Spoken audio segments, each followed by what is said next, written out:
Okay, so today is May 4th. It is a Thursday after what appears to have been the longest week of my life. What started out as just my normal stressful week in nursing school and in college turned out to be a really tough time for me. So on Sunday, I was thinking that, oh, I just need to finish this tennis tournament. I was doing a BSA tennis tournament, and I was thinking, okay, I'm going to finish this. I'm just going to go home, and then I'll start studying for all my exams and all my finals coming up. And my cousin had basically messaged me, in addition to my cousins, saying how one of my old friends, Tai, had apparently gone cliff diving here in Austin with some friends. And I mean, it wasn't unusual for him to be here. I heard that he's often in town and in other places, just having fun and going out with friends. She mentioned that basically they had gone cliff diving, and the three of them apparently had resurfaced, but in swimming back to the boat, Tai went missing. And if my memory serves correctly from middle school, Tai did not know how to swim. And I mean, if he did, then the wind was pretty bad, and I guess the water was pretty tough swimming back to the boat, regardless of having some flotation devices. But I just kind of remembered it didn't seem real. Like it just wasn't a real thing here. Like, this is stuff you hear about on the news, and this isn't Tai. It's not actually happening. Slowly as the night went on, I started freaking out. I was getting all these different updates from people, and there were news updates saying how I hated that they never mentioned the name, but I mean, I guess it's because it wasn't confirmed. A 21-year-old man had gone cliff diving and hadn't resurfaced, and that they were searching for him. And later on, after crying a little bit, basically there was another news update saying that what was supposed to be a rescue mission has now turned into a recovery mission. And you can make the assumption saying that it's not likely that he was alive at that time.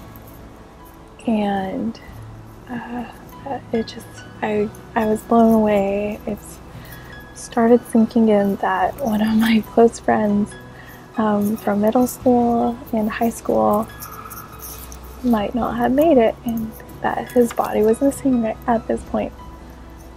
And so I couldn't focus on anything. I cried for like maybe 2 hours trying to focus on school, but not able to do so.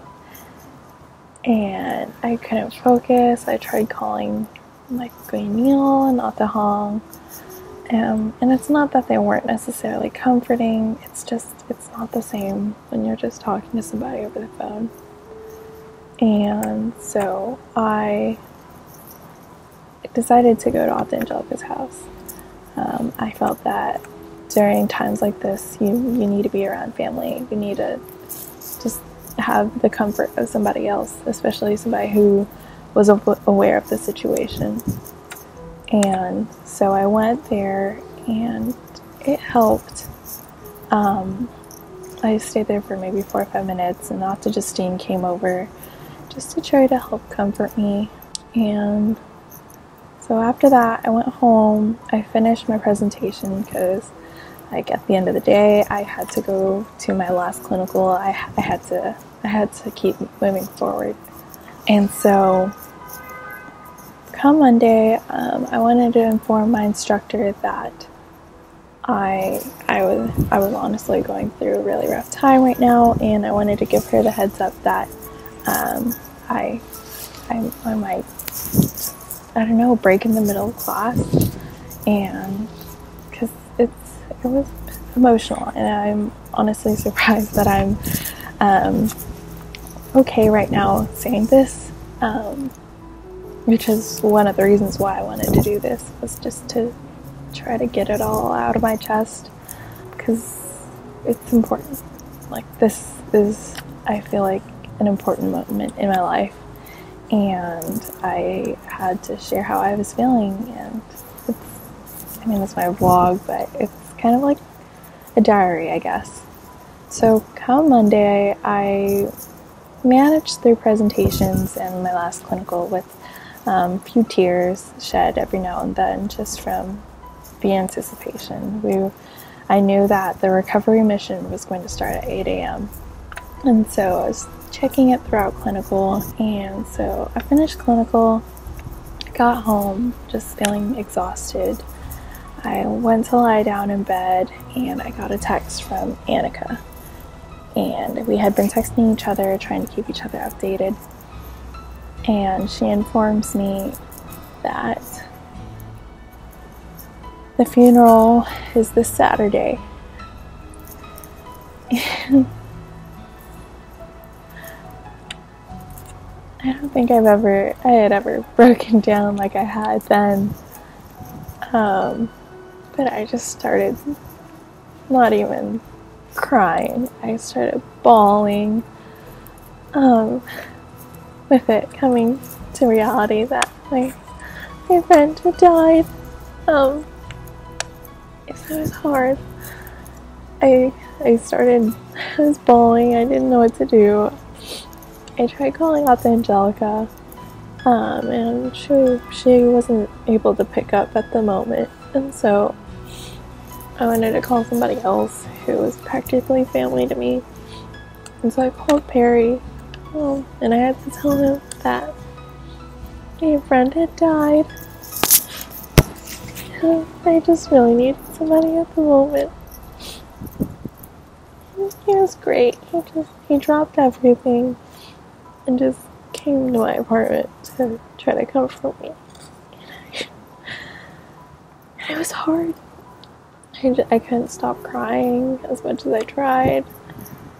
It's just the fact that it actually sunk in that Tai had passed. But like I said, Perry was great. He was comforting. Nobody knows the exact right thing to say in those moments, but he knew that he had to take care of me, because if I wasn't able to take care of myself, if I wasn't able to continue, I wouldn't be taking care of myself at the end of the day. I wouldn't achieve like all the things that I've worked hard for this far in the semester, and just told me how I can't stop living. Life doesn't stop, sadly, when all you want to do is just curl up in bed and cry. And so that was hard, doing that.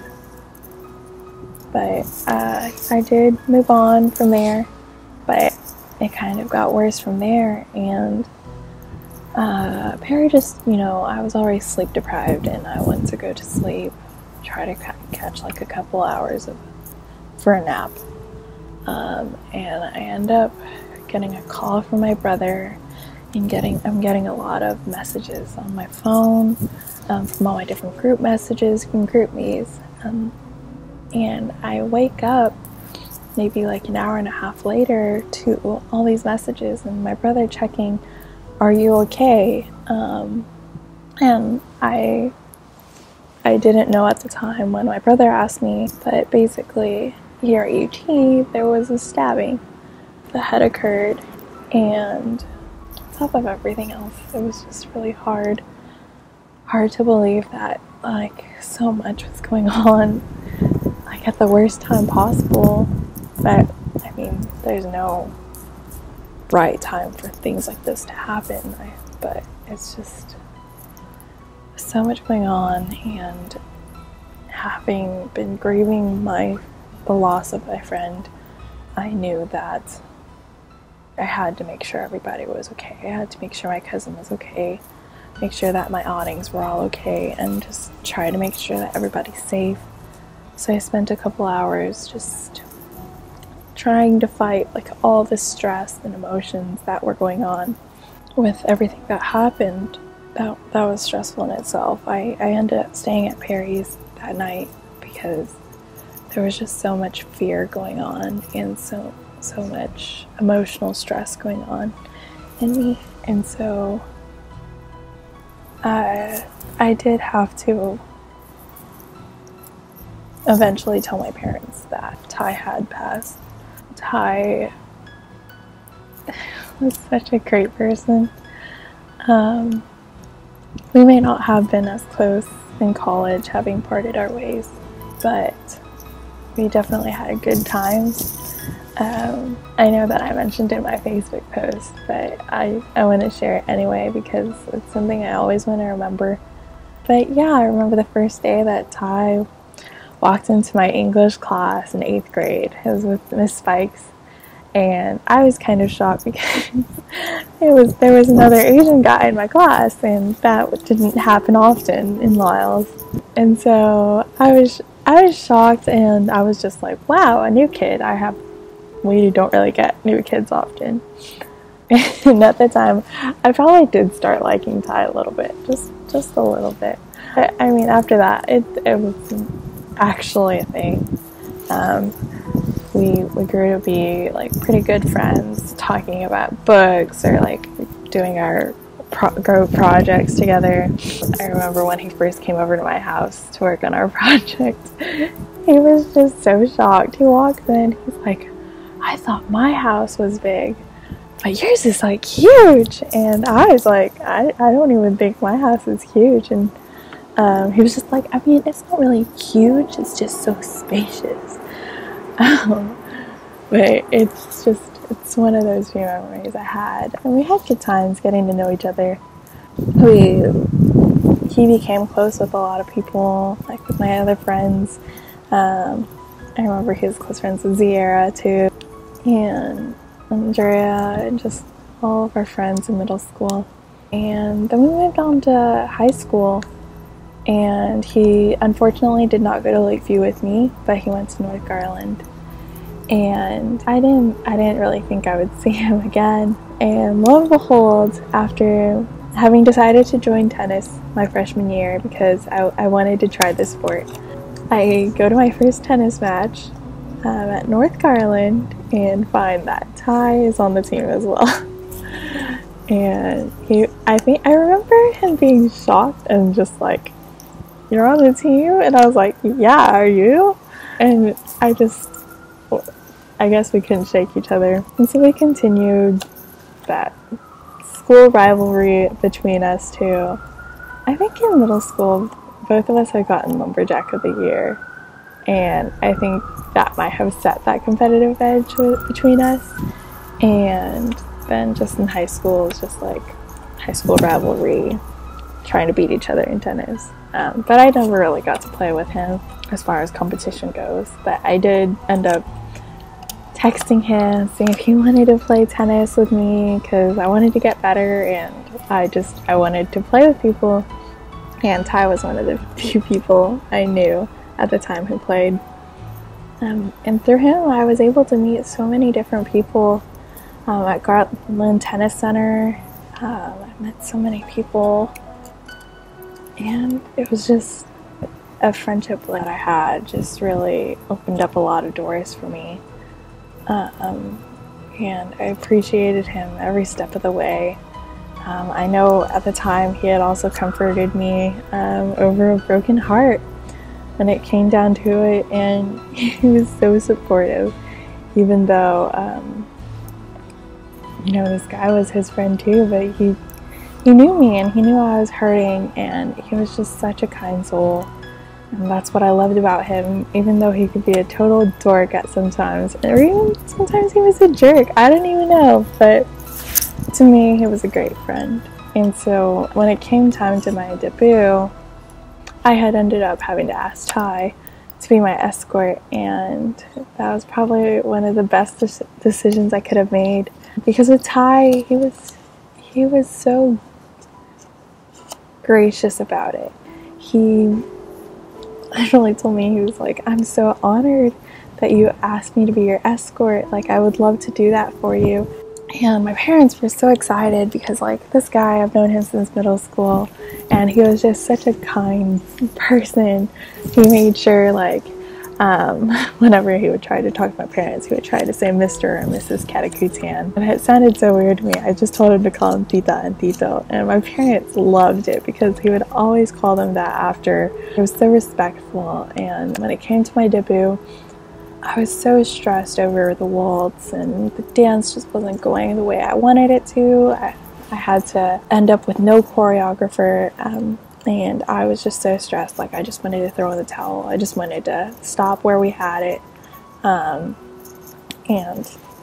just go on and just get past it. But Tai, he literally said, no, Kristi, you're gonna come over to my place. We're gonna work on this until we, like, make up our own dance itself for the spotlight dance. And I was like, oh my gosh, we don't know how to dance. How are we going to do this? Because me personally, I didn't think Tai was a dancer, and there was just no way he'd come up with a choreography. He basically, I went over to his house on a Saturday, and we watched a bunch of different YouTube videos of different debuts and different waltzes, and he was like, oh, that looks good. Let's try it. Come on, let's do it. I was like, oh my gosh, what are we doing? We don't even know what we're doing. But he still helped us out. Like, he was always 110%.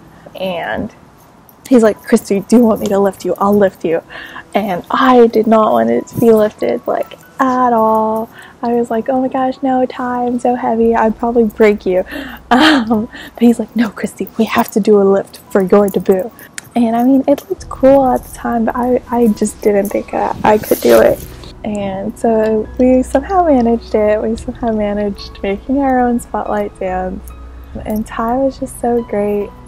The night of my debut, he kept me calm, even though I knew he was just as nervous, if not more. And he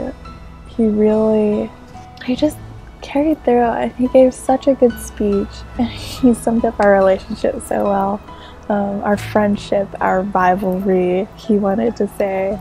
And I think even during our dances, he even sang to me, just like trying to calm me down, and just kept me really in the moment. And he was just such a great escort. I couldn't have asked for a better escort, and I couldn't have asked for a better friend.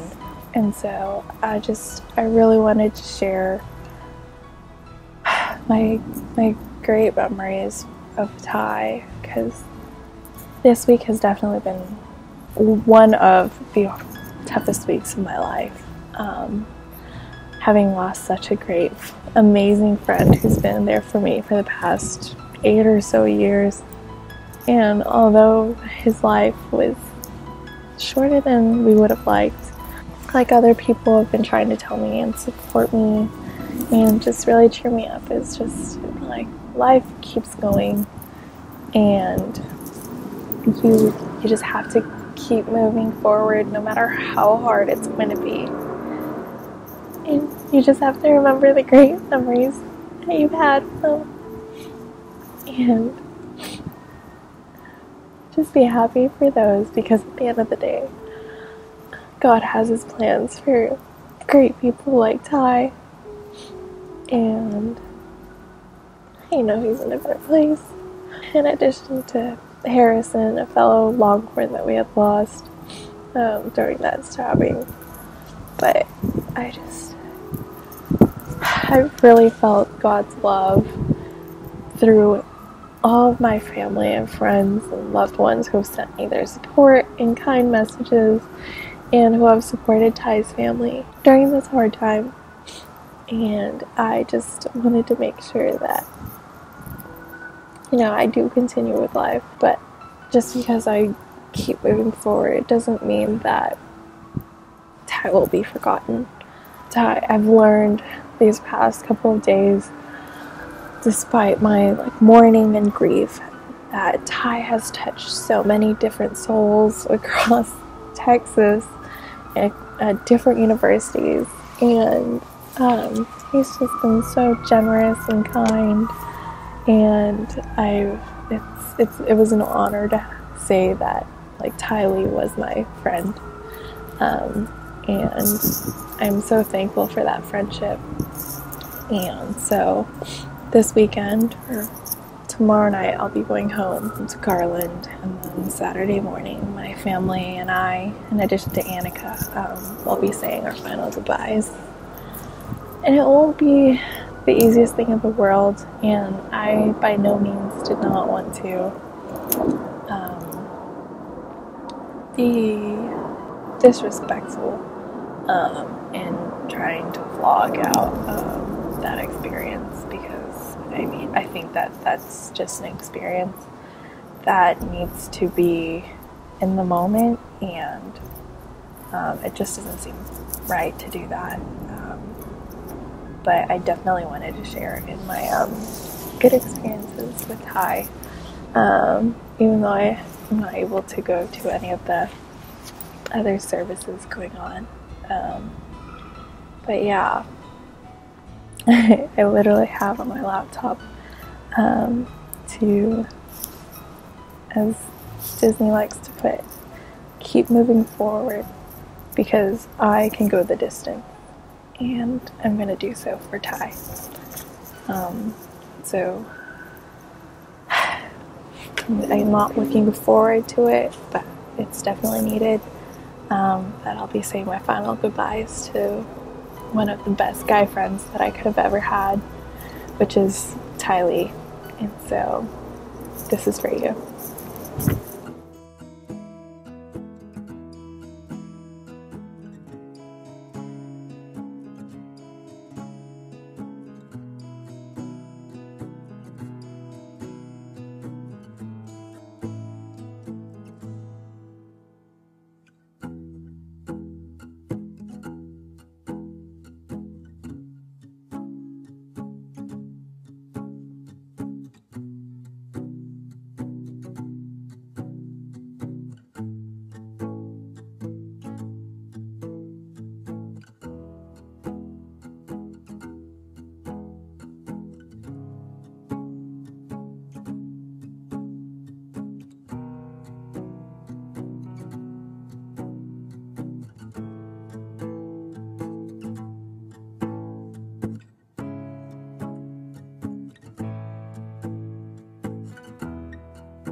I stress about how much you're talking about life here. Life is too short to be okay with what you have. Fight for more, be for more, because everyone deserves better. Because everyone deserves the best they can achieve. But at the same time, be appreciative of what you have and take advantage of every given opportunity to its maximum capacity. Although Kristi and I may not have attended the same high school and developed a stronger friendship, I feel as if that was what God had planned. Trust in the Lord with all your heart, with all your heart, and do not lean on your own understanding. In all your ways acknowledge Him, and He will make straight your paths. Proverbs chapter 3, verse final six. Because our unplanned tennis career happened, we are here where we are today. After countless toe stepping, dress tearing, and your infamous nagging during practices, I am glad you made it into my own papers. Happy birthday.